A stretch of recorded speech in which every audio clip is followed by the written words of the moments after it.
Hello, everyone, and welcome to this webinar. Excuse me. My name is Olivia Allen, and I am the facilitator of the Water Adaptation Community at the Global Center on Adaptation, the GCA, which is an international organization working as a solutions broker to accelerate action and support adaptation solutions. GCA, working with Deltares, are working together to support the International Panel on Deltas and Coastal Areas, IPDC, an initiative of the Dutch Ministry of Infrastructure and Water Management. IPDC has a strategic goal to contribute to a more climate resilient future in deltas, coastal areas, and small islands through dedicated leadership, national adaptation plans, knowledge partners, finance, and international coalitions. This series of webinars on future-proofing climate and water adaptation, the water adaptation community has been hosting those to support IPDC knowledge sharing. As we go through the presentations today, you're welcome to ask your questions by typing them into the Q&A box if you're with us on the live Zoom link. So without further ado, I'd like to introduce the chair for this session so we can really get into the content here. So welcome, Dr. Shannoor Hassan, a senior advisor and researcher at the Department of Resilience and Planning at Deltares. Shannoor's work deals with issues of production of water and climate-centric policies and dynamic development cooperation from perspectives of critical government. With her work, Dr. Shannoor opens up discussions on what good policies and practices are and stimulates rethinking about how different knowledges and knowers can relate to each other and come together for sustainable and just development. Over to you, Shannoor. Thank you, Olivia. I welcome all the speakers and the audience to the webinar addressing uncertainty in coastal resilience building.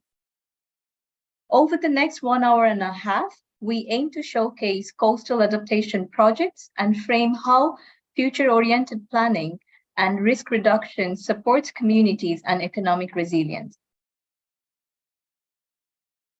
We are all aware that the impacts of climate change continue to intensify. The impacts will increase the risk of coastal flooding, affecting the lives of hundreds of millions of people and putting trillions of dollars of infrastructure at risk. Available data tells that globally 40% of the population live within 100 kilometers of the coast and 11% live in low-lying coastal areas. Where the impacts of sea level rise could be felt as soon as 2050, and we are not that far away from that time deadline. That is why accelerating adaptation efforts is essential to protect people, landscapes, economies, and even the very existence of some islands and deltaic coasts, including my home country, Bangladesh. That is why we find working on this aim very important, and towards that we have set up 3 core objectives for this discussion today. First, sharing knowledge of successful water climate adaptation strategies and practices, focusing on the work of our invited speakers, and financing in deltas, small islands, and coasts. Second, engage with expert stakeholders in these regions to highlight emerging knowledge and identify knowledge gaps to work on those gaps collectively. Build awareness and momentum for water adaptation to mobilize action on the ground and at the international level ahead of COP28 discussions. On today's agenda, we have 4 presentations followed by a panel discussion. I would request participants to put their questions along the way in the Q&A box below. Finally, we will close with some updates and opportunities from GCA's water adaptation communities. With that information, let me now introduce our first presenter, Dr. Cristiano Florindo Lopez, who is a climate data scientist from Lobelia Art. With a strong background educational background in climate studies, and extensive experiences, Christian is committed to understand and address climate-related challenges across diverse regions. His work notably includes detailed climate hazard analysis in Senegal, Benin, Gambia, and various Central African countries. Christian, welcome to the webinar. Thank you, Shanor. Thank you for the introduction. So, hi, everyone. You've heard my name is Christian, and today I'm going to be talking about two of the projects that we have done together with Global Center on Adaptation. So I work for a company called Lobelia based in Barcelona that addresses the climate emergency by leveraging scientific evidence and Earth observation.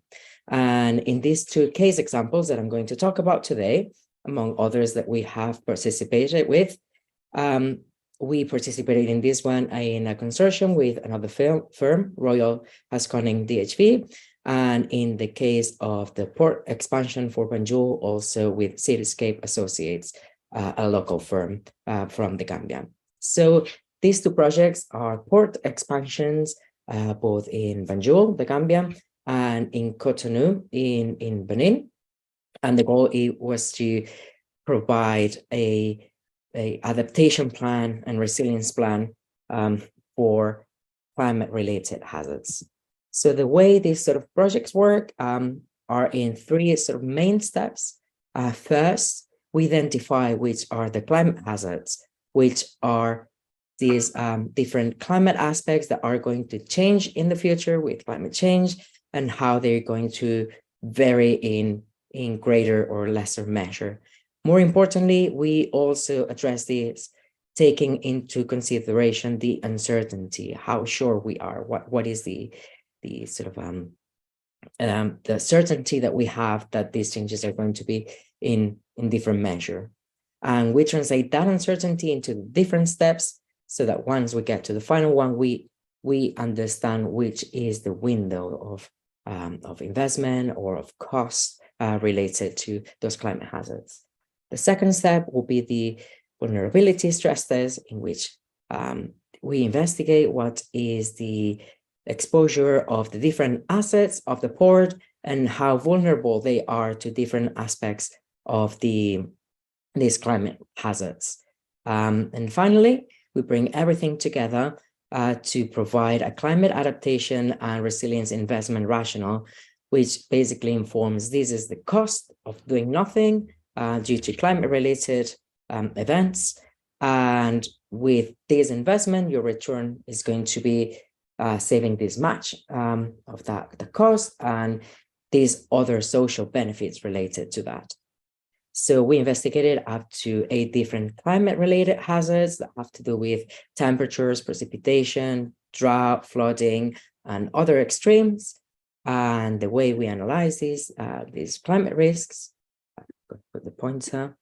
Okay, the way we analyze these climate risks are where that hazard is where the hazards are exposed to that hazard and how each part of that component is vulnerable to that hazard, and that's where you get your climate risks. So this is an example of how those climate hazards would look for Banjul.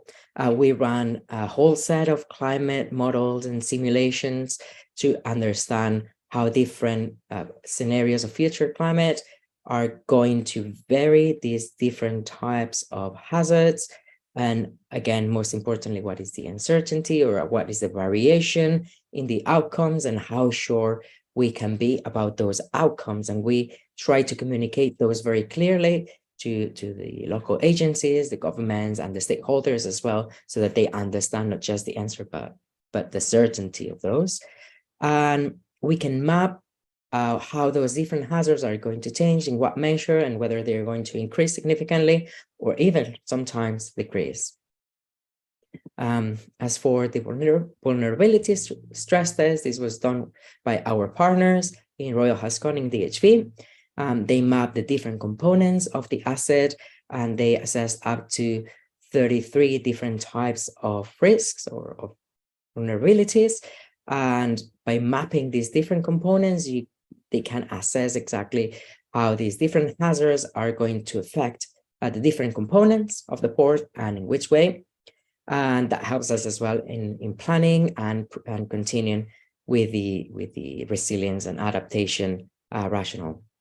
So on the top, you can see this is the example for the ports in Banjul, and at the bottom, you can see the port in Benin before the expansion and then after the proposed expansion, and taking into consideration the different risks also as well in the planning, because it's not about building resilience as well, but planning can help a lot as well into avoiding that cost.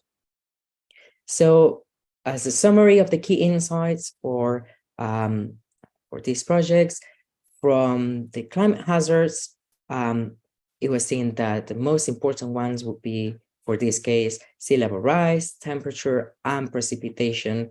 And again, this is done with high resolution climate science data. And taking into consideration is very important as well to try from the beginning to incorporate local observations, local stakeholders that have a great understanding of the region, and local data as well from meteorological agencies and from the different parts of the operations as well of the port. So in the vulnerability, one of the biggest outcomes was that the physical cost was not the largest component of risk or damage, but it was rather the port operations and downtime in those operations. So a lot of the resilience had to do with becoming resilient to climate to avoid the halt of the operations rather than just the damage of the facilities. So, okay, on my screen, okay. To the adaptation measures to mitigate risk were based in three main components. One is the physical infrastructure that can be building more resilient infrastructure, building barriers to protect from waves or from sea level. It can be better drainage for extreme precipitation and to avoid flooding from rain, or for instance, temperature resistant tar for the roads as well for extreme temperatures, things like that were taken into consideration.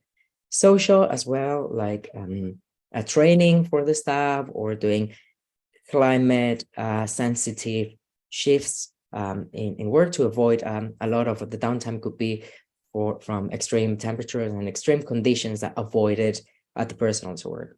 And finally, also taking into consideration local stakeholders and authorities for planning around the area or for considering nature-based solutions, which are very important. In the case of Banjul, there's a large field of mangroves that are a natural barrier by themselves. The climate analysis also analyzed how these are going to be affected in the future by climate change and highlighted the importance of participating in planning for restoration and to make sure that the mangroves thrive because they are already a natural barrier and they bring so much more societal impact as well, positive impact. So nature-based solutions are always a way forward. Finally, with this, benefit cost ratios were provided. And for example, if I recall properly, in the case of Banjul, it was projected that in 30 years' time, the cost of doing nothing will be about 25% of the budget of the expansion already. And by investing something along the lines between 5 million, I believe, which is a fraction of the cost, it was projected that resilience, that building that resilience towards climate hazards would save up to 40 to 50% of the damage and the downtime expected if nothing was done. And I think this is a little bit of some highlights of these two specific projects that we participated in. And if you have any questions, I'd be more than happy to answer those.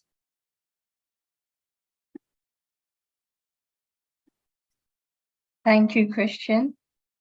It is very interesting work that you have been done in Banjul.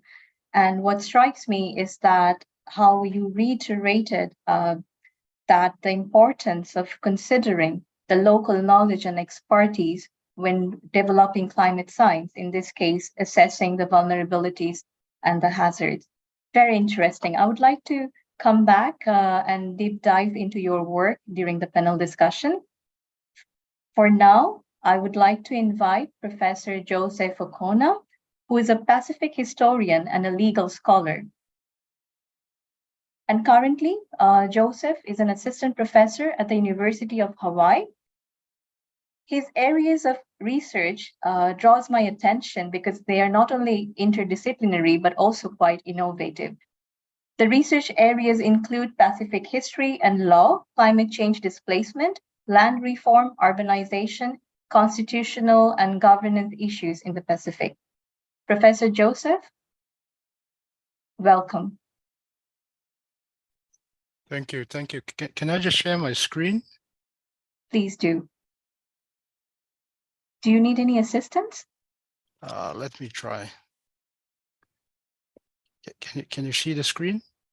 Yes, it's we can see the screen. Okay, so thank you for having me to as part of the webinar. I am from the Pacific region, and the Pacific makes up about a third of the world's its surface, and it's approximately 98% of the area is a seascape, and only 2% is landscape.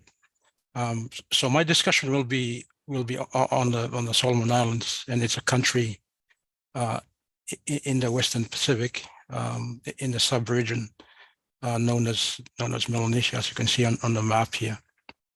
And like other Pacific Island countries, Solomon Islands is referred to as a blue ocean state. So the ocean is central to people's everyday activities, and many people and their villages and communities are established in coastal areas. Now, this map here shows that about 87% of the land area in the country is under customary land tenure, and only about 13% of the land in the country is titled land or registered land, which is in the state domain. And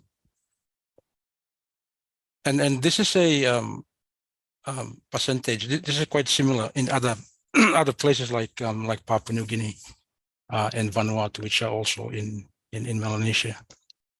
And it's important to know this context, because many people in the country, as well as elsewhere in Melanesia, that face threats to coastal erosion and flooding, and which are getting worse due to climate change and sea level rise.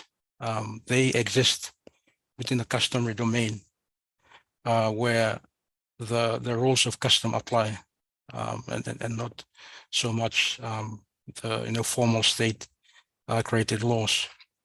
So in the Solomon Islands, most of the adaptation work that has been undertaken in relation to coastal resilience focus on communities in the customary domain, or communities that exist outside of the state domain, and the emphasis is being placed on addressing management of marine and coastal resources, because of the decline of the marine ecosystem and the resources due to changes in the coastal habitat as a result of climate change. Now the government's effort to to promote coastal resilience, to reduce risks associated with climate change, the government uses an integrated framework referred to as an integrated island management framework, and more recently, the community-based coastal marine resource management strategy 2021 to 2025. And these frameworks are implemented through a people-centered approach, which is central to the government policy priorities for achieving sustainable development goals. The community-based coastal and marine resource management strategy is an important framework that the government uses as the basis for developing legislative formulation and policy guidance and program to deal with or to address 7 key areas. And then one of these areas is the coastal communities resilience and climate change adaptation. So the community-based coastal and marine resource management strategy connects with and reinforces other policies, and there's a number of policies that this framework connects to, and they link to addressing issues of climate change. But what's interesting in terms of the community-based coastal and marine resource framework strategy and the other policies is that they connect to or they focus mainly with dealing with the interface between marine resource and coastal with marine and coastal resources and climate change adaptation. Currently, there's no explicit framework that deals with coastal erosion, which is one of the major contributing factors to the issue of displacement of communities living in coastal areas, outside of the state domain or within the customary domain. So I'll stop here, and I'm happy to answer any questions. Thank you, Joseph. I see an interesting link between your work and Christians, the community, how the engagement of community and your experiences of doing it. Next, thank you again for your presentation. Next, I would like to introduce Dr. Bapan Fakhruddin. Unfortunately, he is not here with us because of an important work assignment, but he is expected to join at the end of during the panel discussion. Dr. Fakhruddin is an eminent hydrometeorologist and climate risk assessor with 21 years of global experiences in climate resilience and projects. Recently, he has joined GCF to provide leadership and oversight of the portfolio of investments in water resources for addressing climate change. He plays a pivotal role in the design and implementation of water and weather-related climate adaptation projects for more than 40 countries across Asia, the Caribbean, Africa, and the Pacific. Dr. Bapan has pre-recorded his presentation due to the scheduling conflicts. I would like to request Olivia to play that recording for us.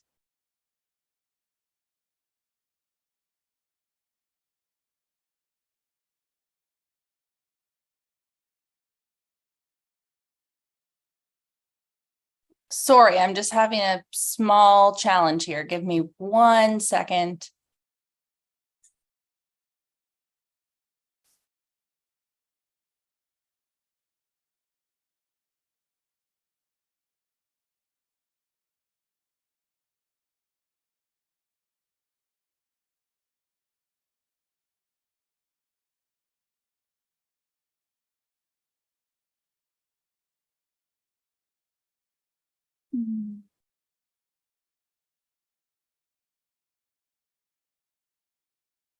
Okay, here we go. We see my screen now?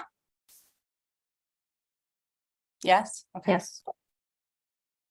It's Yes. been a pleasure to be with And you all today. This important webinar on addressing uncertainty in coastal community resilience building. My name is Bapan Fakhruddin. I'll be sharing with you on the Green Climate Fund roles, as well as how actually the financing is needed to support this climate change and coastal community resilience aspect.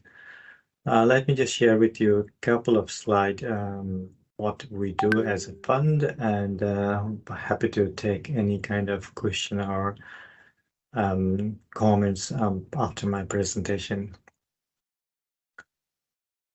Right.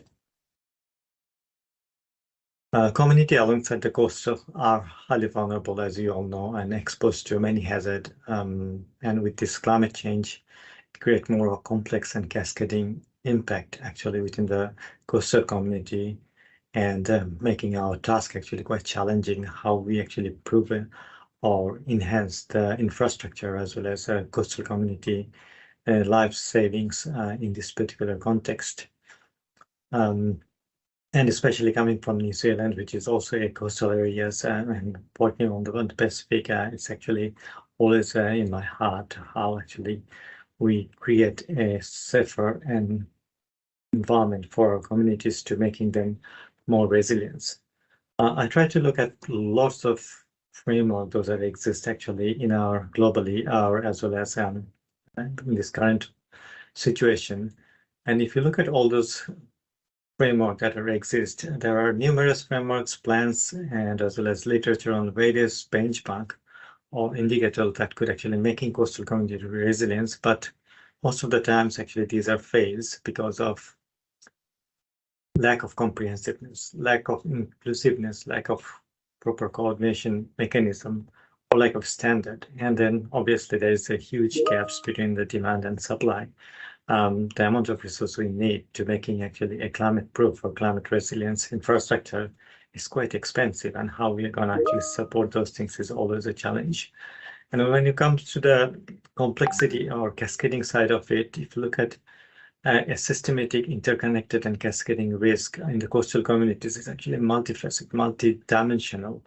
When looking at the climate change, you're talking about out to the century, and then when it's again a climate change aspect, it need to be look at more local versus global aspect. But there are many other attributes actually comes in, which need to be quite closely looked and monitored when we're looking at the resilience or designing a resilience coastal community, in terms of relationship, in terms of system understanding, in terms of transboundary effect, in terms of what are the outcomes that are coming and how those are actually creating a consequence to our society.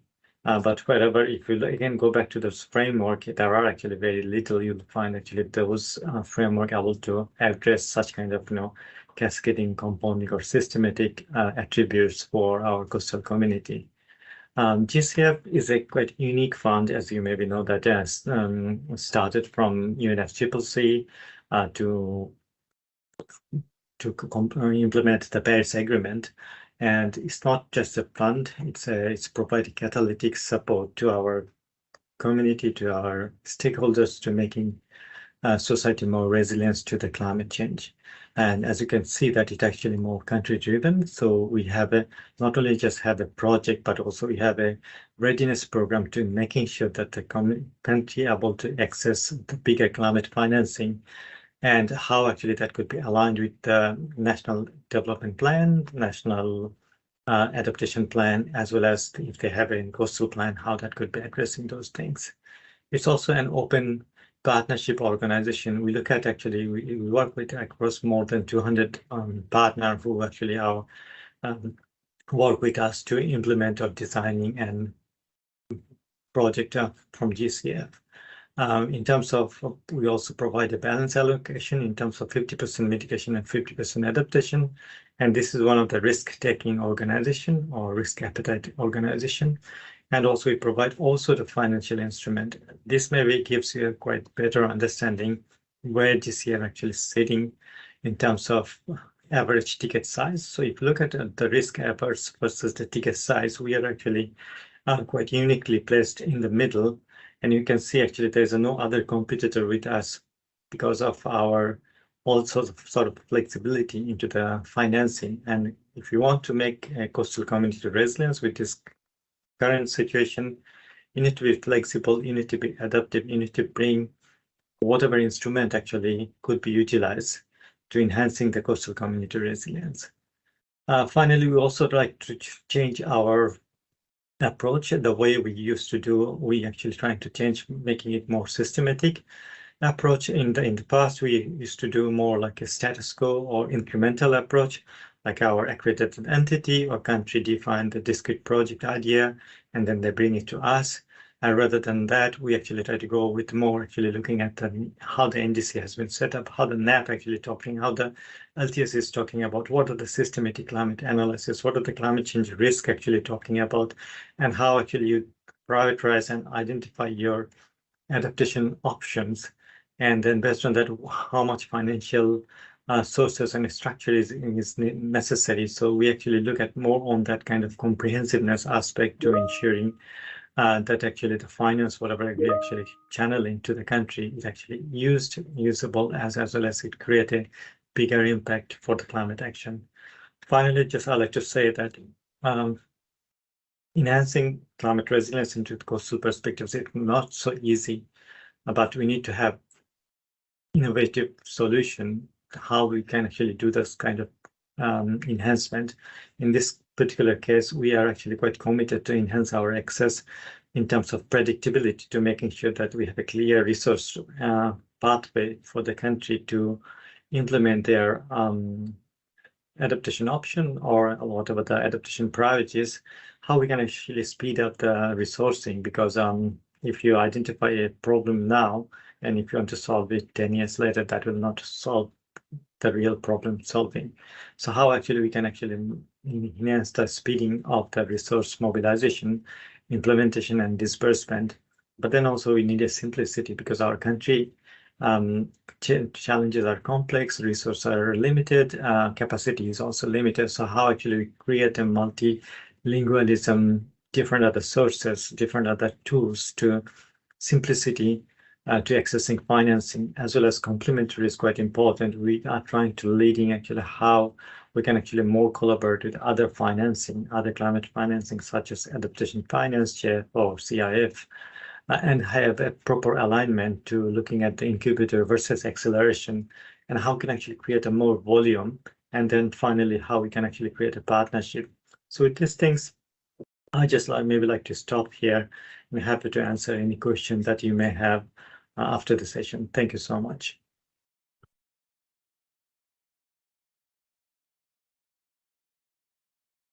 We thank Raymond for his interesting presentation. Sorry, Bapon, my mistake.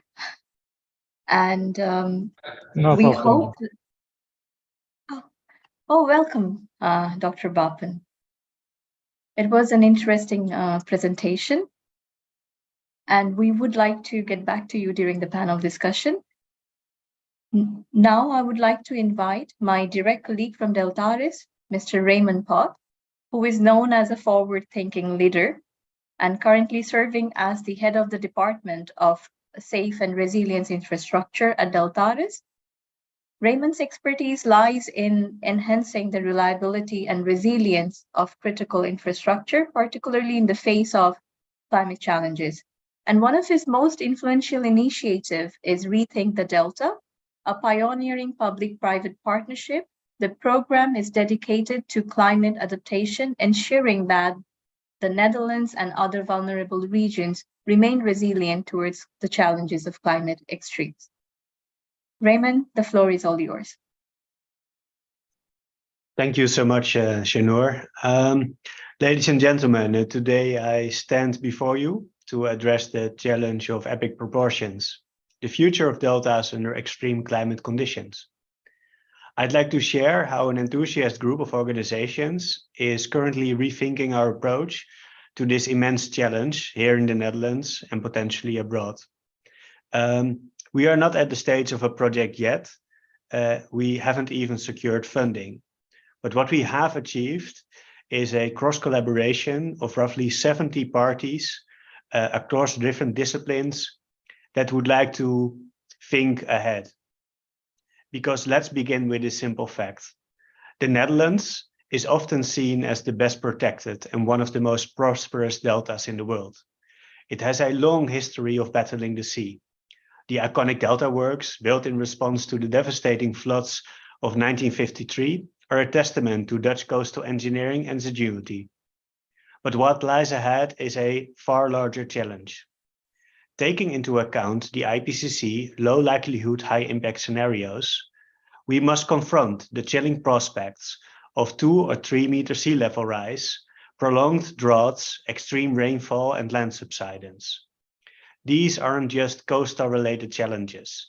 They represent a complex transition for our country. It touches upon our social well-being, our business and investment climate, the tremendous investments needed, more sustainable decisions to be made, and taking into account our already complex fabric of land use in our country. And this comes with the potential adaptation gap. It takes tremendous time for society to adapt, decades, maybe more, so that means we need to start early. Around the world, deltas will face the challenge of climate adaptation. And the Rethink the Delta initiatives want to ensure that deltas remain habitable, taking the lead in the water, coastal, and spatial-related challenges of the future. Maybe we can go to the next slide, Olivia. And the next. Because our basic intention is to work in co-creation, to accelerate innovation beyond coastal strategies with a comprehensive, more transdisciplinary approach, taking into account water management, spatial planning, but also the role of financial institutes and delta technology. And to be frank, maybe 100 years ago, it was normal to make, let's say, one comprehensive plan by joining a couple of engineering firms and working on this together. Nowadays, the decisions that we make in order to shape our delta are interconnected and require collaboration between different generations, between different disciplines, between businesses, educational institutes, public partners, private partners to design and implement multiple well-founded strategies. In just 1 year, we established a collaboration with roughly 200 to 300 professionals spanning various fields, and we crafted a development agenda that was submitted as a research proposal. At this moment, we are seeking funding for this initiative, but what we already have established is the following. And maybe we can go to the next slide. We have basically interconnected different work streams, taking into account new digital delta technology, field experiments in innovative solutions, transition paths for the delta, and thinking that allows us to also incorporate the power of financial institutes. Because traditionally, let's say these challenges were solved by coastal engineers, hydraulic engineers, and not so much in the past have taken into account other disciplines. And we want for the next decade to shape a delta community that is able to practice and to understand how, let's say, the different perspectives of disciplines can come together in a comprehensive response to this complex challenge, connecting coastal engineers, economists, spatial planners, water managers, and climate experts, and building the delta community of the future.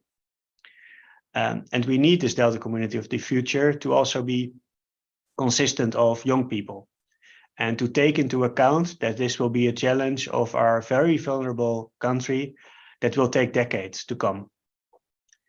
To that extent, we want to extend the geography of the challenge towards the Rhine-Meuse catchment, obviously the Dutch coastal system, estuaries and inland waterways, the Rotterdam-Ruhr corridor, and working on different scales to really grasp what this transition means. And for once, we want to learn from climate resilient developments of coastal zones and deltaic cities around the world, so that we can learn and exchange best practices. We have already established quite a large group of partners that want to work on this, but we want to ensure that this becomes a commitment that is more than just a one-off research initiatives. We want to be sure that this safeguards the world's deltas in the face of climate change in the future, because the challenge doesn't come with just making plans. It is really a transition that requires a societal buy-in. So we would like to invest in the next 10 years to be committed to really, in a more interdisciplinary way, work together in, let's say, the topics that I mentioned, but also to ensure that this is an open community and that we can learn from each other.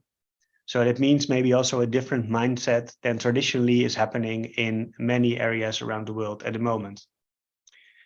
So bringing together these different disciplines, I sincerely believe that this will shape the future of how we can adapt our deltas and coastlines.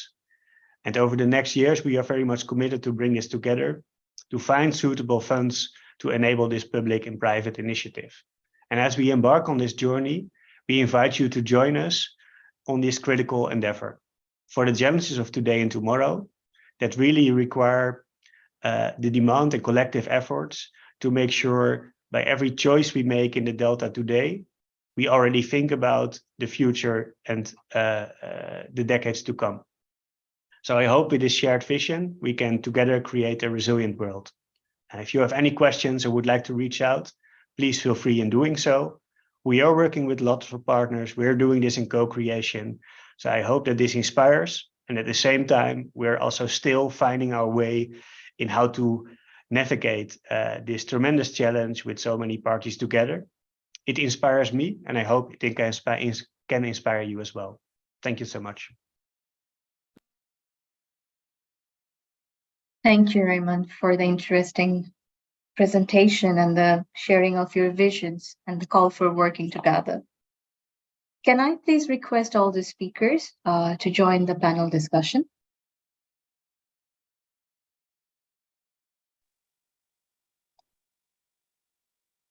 I found it very fascinating, the informations and the work experiences that you have shared. And among all the information, we get to know about technicalities, work and living experiences, visions, financing challenges and opportunities. But one element that remained implicit till now is the political commitment towards climate impact and the actions. So my question to you would be, what do you think are the key ingredients for mobilizing political action on adaptation? I think if that's okay, I'll start with that question, because I think yes, please. A bit of an answer. I think what we found most important perhaps are two things. The first one is to be able to use the best possible data to narrow down that uncertainty, so that we are able to clearly communicate to the stakeholders and the local authorities about what is the certainty, how confident we are about those impacts and the cost estimations and so on, so that we not only provide a projection, but also a window of how sure we are about that, and what is the cost of not doing anything compared to what is the cost of what you would save from that cost by implementing some investment. So what will be that return? Being really clear to communicate that. The other one is providing a sound CBA cost benefit analysis, so that will be that making very clear what is the benefits of applying this. And in this point, I think it's very important to take into consideration all the sort of side effects, if you want to call it that way, which is the societal impacts as well. You're not only making the port or the asset or the region more resilient to climate and adapting it, but that also is benefiting society in many different ways, from people who work at those facilities to people who live around it, etc. So it's an intricate and complex system that also translates into that social impact that I think is very important as well for politicians and local authorities, because they're legislating and they're working for their citizens. So in taking into consideration all the benefits that society will get from this as well, they'll be more keen to participate and to take on these programs, and also to extend them over time. Especially we talk about nature-based solutions, it is essential that the local authorities are involved from the very beginning, so that these can be sort of carried out throughout time, even after the project is finished. So I think that's my 2 cents. Thank you. That's very interesting. Anybody else would like to reflect? I can. Yes, so I agree with Christian, and I guess, it's important to recognize adaptation or frame adaptation as politics, because adaptation speaks to the issues of power, resource allocation, and administrative connections or tensions, and I guess it's also important that there should be effective messaging as well, as part of the process to mobilize political action on adaptation, and coming back to the point regarding community involvement, that the whole mechanism around adaptation should be community driven, at least in the context of the Solomons and the Pacific. There should be a community driven collaborative effort, to discuss options concerning climate change adaptation. I think it's important to engage with the political machinery,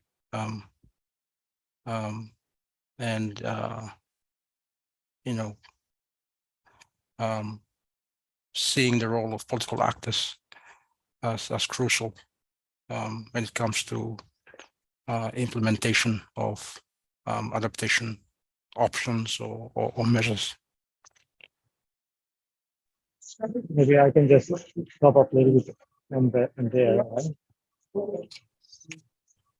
I just like to add 2 other additional forms. That one is actually we need to create a risk-based decision-making culture, so that it could actually enable a systematic process within the country, which is basically to, that the country actually driven.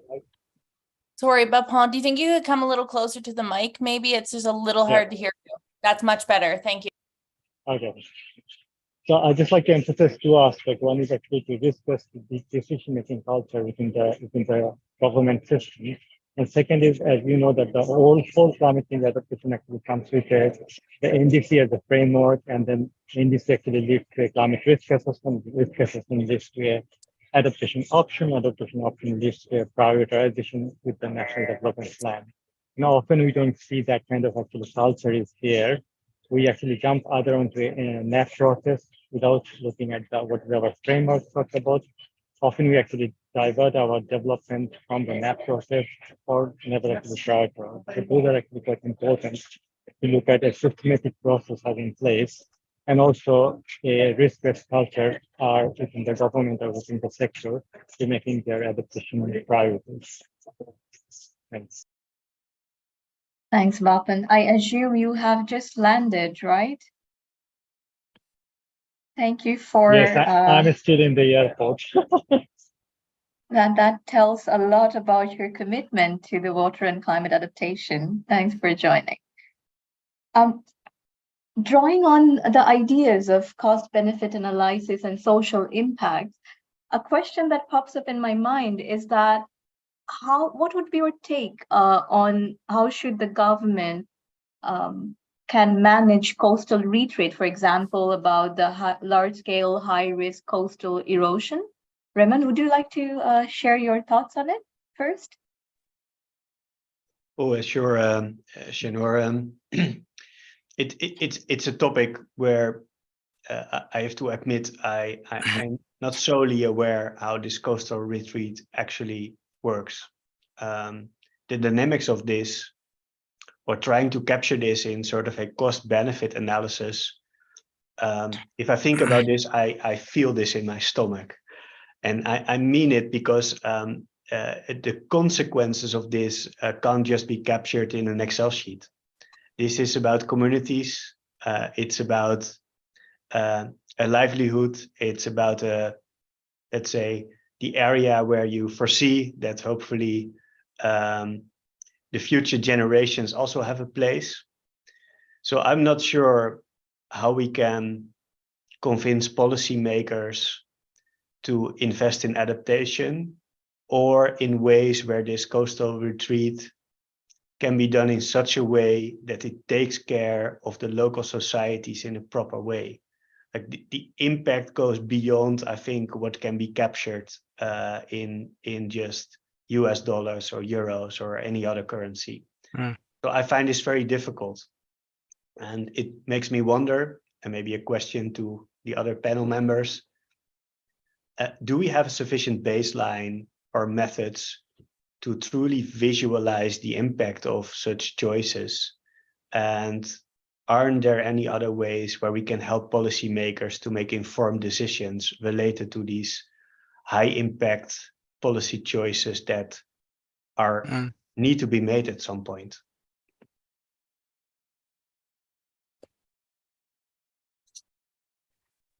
Yeah, I think I'll take that from your question now. I think you're correct in that, and I think it's very important for them to firstly understand what is the current state and evolution of coastal erosion in their coastline, so that they can better plan, that they can understand what's happening and take action. Do we have the right tools? I think we're progressing on that, and we're getting closer to that. I think, for instance, personally, we are now providing projections by using satellite data that map how those shorelines have been changing in the past few years or even decades, and how they are changing, by how much and why. So I think being able to magnify and to clarify this and to communicate it is essential first for them to engage and understand it, so that they can take actionable they can take actions that have a foundation and that they understand.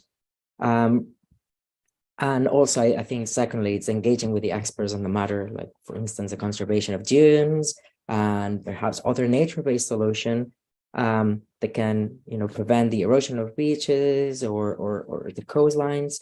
And I always think that nature-based solutions are not just an essential tool for remediating and mitigating and adapting, but it's also sort of an easy one for politicians to take because of all the associated impact that it has.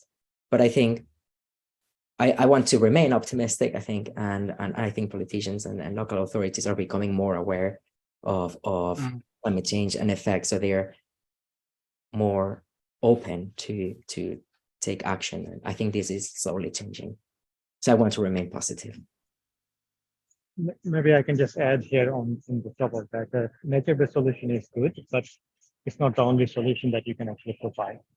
So you have to always look at actually the mix of compromise or other things. But also one of the things we need to be considered, because there are so much uncertainty with this climate change, as well as all sort of phenomena that are actually dynamics that are coastal is facing. How we actually use a sort of like a dynamic adaptive pathway, but you don't actually invest what's going to happen after 100 years right now. you can actually invest after 10 years. So based on those kind of things, you can actually change your management retreat or whatever the mitigation option which is selected. Yeah, just by listening to the conversation, I think one of the other important ideas to bring into the conversation as well is the kinds of infrastructure that institutions see as useful or suitable to the context, whether it's soft infrastructure or it's hard infrastructure. But I guess it's an important conversation to have, especially if you have the data, showing that this is an important issue to consider, at the policy level, and the kinds of frameworks that should be introduced to address the issue. Thank you. With that note, I would like to connect this reiterated remark from our speakers, and I also see curiosities from the audience about the engagement of the local stakeholders. I have two related questions.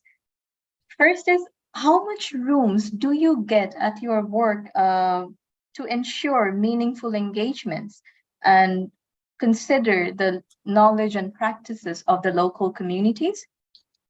And there is this question that came from one of our audience participants, that is, how are stakeholders' inputs used to inform how risks is defined and measured? So shall we first, you can also answer both the questions at the same time or take your turns, up to you. Maybe I could just go first. I completely agree that we say we are engaged, but we actually don't engage in that level of depth. Just giving an example from the climate finance point of view. Because, the GCF, we provide quite catalytic financing, in a sense, like, we have a grant, we have a concessional loans, we have also readiness finance. So as a country, India could able to access $1 million per year for their capacity building and readiness. And if you often actually go to a country, developing country, and talk to the other sector, you actually will not be able to get much attraction that other sector actually know about the climate financing, or other sector even know that actually there is some finance available for their capacity building, especially on the water sector, because I think still our governance is so weak within the water sector.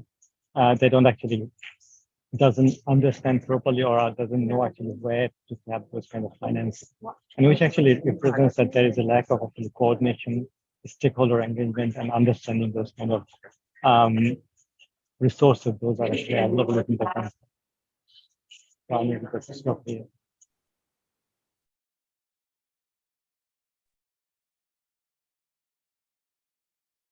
Joseph, would you like to share your thoughts? Yeah. Just to add on to what Papun has shared. Yeah, I think that's the.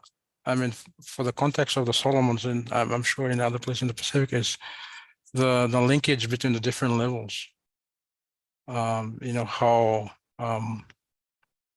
actors at the international level influence policy at the national level, and how that's being translated to the sort of the local or community level, and many of the discussion and policy framing are usually done at the national or international level, and many of the people that are impacted most, who exist, as I mentioned in the beginning in my presentation, who exist in the customary domain, or who exist mainly in informal settlements.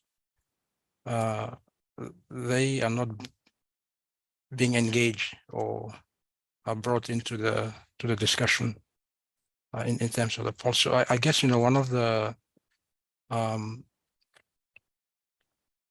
the challenges is how to develop a shared understanding of the kinds of adaptation options that could be pursued, and in terms of financing solution or solutions and policy frameworks that could be useful for purposes of implementing some of the adaptation pathways. I have this specific question to Christian and Raymond. That is the part 2 of the question, that how were stakeholders' inputs used to inform how risk is defined and measured? From your work experience, perhaps you have interesting insights to share. So when it comes to this topic, there's 2 things that come to mind. Let's say the way to include local stakeholders in the process is not something that, at least in our program, was a sort of a top-down choice. It went the other way around. For example, the city of Rotterdam was really engaged to work on the initiative because they felt that they are already feeling the risk much more than how, let's say, nationally the challenge is addressed. Taking into account civil servants that already anticipate the expansion of the city, knowing that they will do this probably in a vulnerable area, they already feel the risk much more, and they come with a lot of questions on how this risk actually will evolve over time, depending on different adaptation pathways. So it came from the locals to start addressing the risk. And let's say in terms of how to translate that or quantify that, this very much depends, I think, on the stakeholder or the people at the table. I think the ability to maybe mention a potential probability of failure of a levy is not something that many people in the city could relate to, but they do feel, for example, whether or not the value of their real estate will increase or not. And they do feel it when they see that the quay walls are at a certain level filled with water in the storm surge season. So I think by connecting, let's say, the local communities to the challenge at hand, by default, the risk is become an explicit part of the conversation. And how large the risk is or what it actually means is maybe less relevant if you deeply involve the, let's say, local stakeholders in the program. That would be my perception. In our case, I think towards the question about how our stakeholder input is used and how that's taken into consideration, we take it in several ways. In our case, it was really key and essential to consider local observations, like weather and climate observations, such as by local meteorological societies and scientific entities. And we found that these are essential to first understand, put the baseline and calibrate the climate hazards. Also, as well, to calibrate the projections into the future and make them very specific to the specific region that we are working in, which is, it can change quite significantly from one place to another. This helps a lot in increasing the confidence and especially reducing the uncertainty. But it's also really important to collaborate and take into consideration the knowledge of the local experts, because they are the ones who really understand what's happening in that region and how things work and what they have been experiencing. So that's that is key. Excuse me. So another way that it is very important is when we're talking about the mapping vulnerability of the different assets, whether it's the port, the operations, or whether it's a road. It is very important to understand by local stakeholders what are current, how the climate hazards are already affecting the operations, how they are damaging the facilities, or how they are already generating downtime and how they are affecting the communities as well. That's very important. So examples of which amount of rainfall already generates flooding of a region, or what type of temperature makes conditions not suitable or affect physically the different components. Having examples of those magnitudes helps us understand in which way the climate hazards will directly affect the operations and the asset. So taking into consideration their knowledge, it's essential to sort of reduce that uncertainty and get a clear understanding on how well, mapping those risks and translating them into the negative impacts and so on. But it's also really, it's key to also understand the social benefits of those solutions as well, and to take into consideration the communities and the people around it as well, to consider them into the plan. And I think I'll take the opportunity to link with one of the questions that I've seen in the chat, which is the socio-cultural and socio-political benefits of that, whether they are taking into consideration. And I think that this is something in the Global Center on Adaptation that's really interested. I believe from the outside, it seems that they in the projects, they also try to take into consideration things from food availability and gender effects as well, taking gender studies as well into the different impacts, to not just be able to understand them, but also to consider all the intricates and all the different components of that social cultural benefits. And again, it is essential to speak to local stakeholders to be able to do that. Thank you so much for your responses and sharing experiences. And given the complexities in the arenas of policy and politics and available financing mechanisms, I have become very curious to know that how will the climate vulnerable countries can deal with economic impacts of the vulnerabilities. So how can they work together across the borders, social and cultural identities?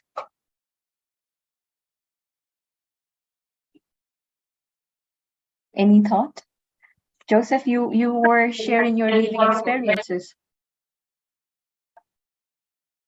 coming from the Solomon Islands, and how do you see that Solomon Islands and the countries can work together? Yeah, I guess there needs to be a collaborative effort, horizontally and vertically,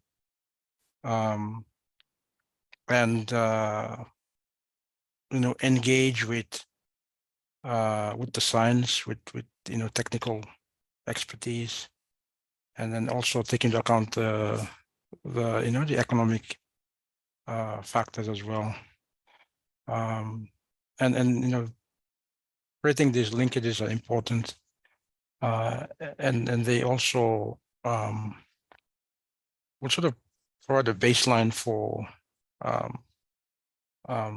formulating policy and legislative framework as a way forward. So working across regions and looking at the kinds of lessons that could be learned, and the kinds of approaches that other places have used or are experimenting with to address the issues to do with adaptation.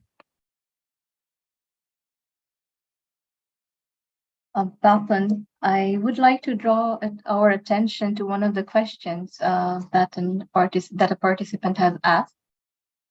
That do you think the available financial mechanism or coming up with more innovative financial mechanisms can influence closing the gap between countries given their distinct socio-political identities or interests?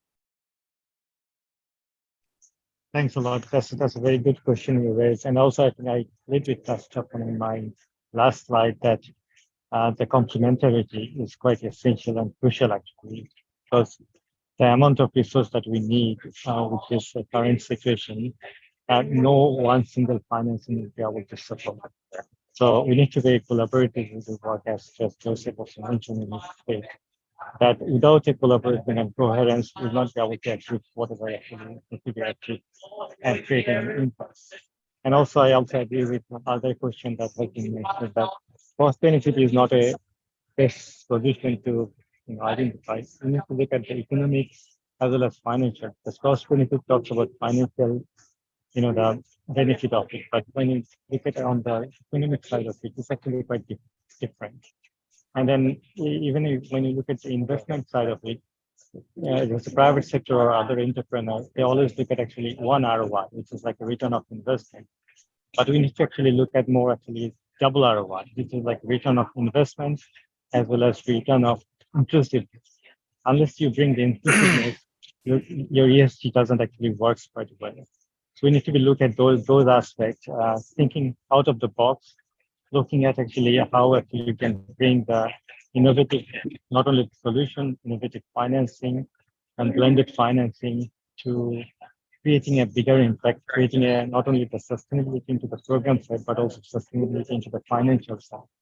If you look at the developing world, it's not that actually they're not getting grant support for the last 50 years or 20 years for coastal hazard assessment or coastal hazard mitigation. There are actually manuals there were resource was deployed, but actually there was no sustainability or accountability was there. So how actually you can bring those in forefront to create a sort of framework and how that could be work that needs to be looked at.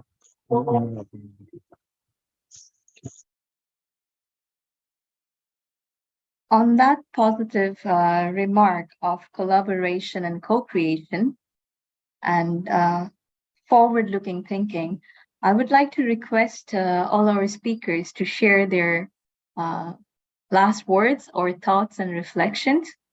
And who would like to start? Maybe Raymond, because on my screen you appear as like the first person on the clockwise. That's okay, Shanur. So my thoughts really center around the fact that this is a challenge that will take society decades to adapt. So my sort of thoughts would be to question how we can ensure that there remains sufficient urgency with decision makers in policy, in politics, to keep this on the agenda and to see the topic as an opportunity for future welfare and sustainability, instead of a business case that has pros and cons. Ultimately, the livability of deltas is centered around people, around their lives, around their families, around future generations. So I would challenge, let's say, our scientists and consultants to keep that in mind and to see how we can make sure that this remains on the agenda continuously and build the support where needed in order to make sure this challenge gets the attention that it needs from an investment perspective.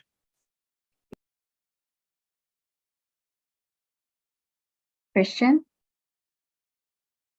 Yeah, so I think my thoughts are that we're living challenging times in terms of climate, and it's going to become a larger problem as years pass by. But as I said earlier, I want to remain optimistic, and I think we're starting to take the right steps, and still a lot more needs to be done. But I believe that with projects like this, or with these webinars, with all the projects that are happening that we haven't talked today, but are happening on the side as well, slowly, I think that bridge is being built between the local communities, the scientific communities, and and the local authorities or the politicians as well. Of course, a lot more needs to be done, I believe, but I think we're seeing that it's quite clear that doing nothing, not doing anything is not an option anymore. So hopefully this sort of movement progresses and we will keep building those bridges. Lachlan? Yeah, thank you so much. I would like to maybe emphasize more on actually. First of all, actually, we need to be harness actually what are the science and research are actually in the market that never actually come to the operational domain, and how actually you can bring them forward, and how actually you can do them as an incubator, which is often actually we do. But we should not actually stop into the incubator. It needs to be have an acceleration. So there need to have a positive ecosystem with the policy, legislation, and enabling environment so that actually you can create an incubator versus an acceleration strategy, where actually as a grant could actually apply as for incubator, but then actually the private sector, investor, philanthropy, all together can actually accelerate that throughout the nationwide or through the regional wide. And that would be the best way to actually ensuring that the co-creation and collaboration and co-production of the work is actually sustaining in the long run. Thank you. Joseph, your last words for the day. Thank you. It's 1 a.m. here, so but I thank you. Thank you for inviting me to be part of the part of the conversation. I've actually learned a lot from the other presenters. I guess one of the challenges I see is the link between policy and practice, and how to make things work on the ground, and I guess this calls for as some of the speakers have mentioned, collaboration, proactive engagement with different stakeholders, and the constant dialogue and discussions around these issues to do with climate change as a way forward. So I thank you again for being part of the conversation. Thank you for all your contributions. Your work that you presented is really inspiring. And also you showed your commitments. For example, today we showed high commitments towards climate resilience and adaptation from Dr. Bappen and Professor Joseph, also from Christian and Raymond. And what I have learned a lot, but I'm taking one of my take-home messages is that yes, we are making advancement with the data-driven advances, co-producing climate sciences. However, we still are not there in terms of having enough localized data and that are being co-produced with local experts. So integration of stakeholders and what is already there in terms of local knowledge and practices by the communities who are living through these climate impacts are not always considered. But as our speakers reiterated, that is important to consider and towards connecting different, what Dr. Bappen mentioned as ecosystem of legislation, policy, science, and practices. So with that remark, I would like to thank you all again, and of course our participants who posted some challenging questions and a very interesting questions. Please keep connected to GCA's water adaptation community, and I thank Olivia for creating this opportunity where we can learn from each other and also work a bit on closing the gap on our own understanding and prejudices. Olivia, the floor is all yours. Welcome back. Thank you. And I'd like to thank you, Shanur, for chairing today and carrying us through this webinar. It was great to have you. And thanks again to all of our speakers for being here today. And I know for a few of you, it's a late evening, early morning. So really appreciate you pulling together for the global time zone challenges that we always face in these international connective style webinars. I saw a few participants on the live streams asking if the recording will be available. So it will be on GCA's YouTube. It will also be on our water adaptation community website, where I will also add the slide decks from the presenters if you wanted to access any of those resources. So I'll paste the links, a few links in the chat here. Next Friday, or this Friday, sorry, on Friday, we're having our next webinar, Water and Climate Adaptation Strategies, the Case of Bangladesh. Well, we'll really dive in with some really great presenters from Bangladesh.